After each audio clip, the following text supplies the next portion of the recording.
Изворот и желката.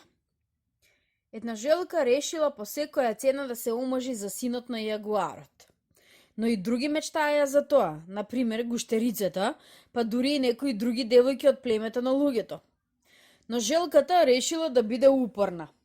Таа отползи до изворот каде што сите животни доаѓаа да пијат вода, а потоа сите жаби ги турна внатре и им рече штом некое животно ќе се приближи да пие вода да почнат да пеат.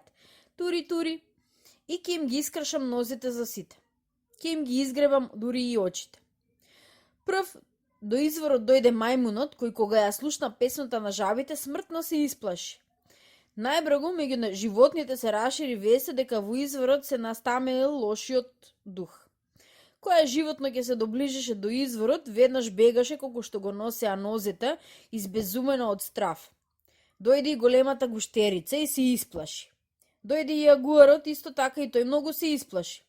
Најпосле дојде една жена, но и таа избега. Само желката ниту еднаш не се приближи до водата. Тогаш другите животни почнаа да ја молат.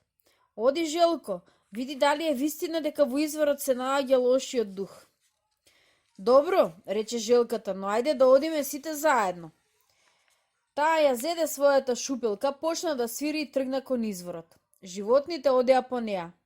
Недалеко од изворот таа застана и им рече на животните тука да ја чекаат. Таа сама се приближи до водата и им нареди на жабите да молчат. Песната на жабите престана. Желката го наполни бардето со вода и гордо се врати назад.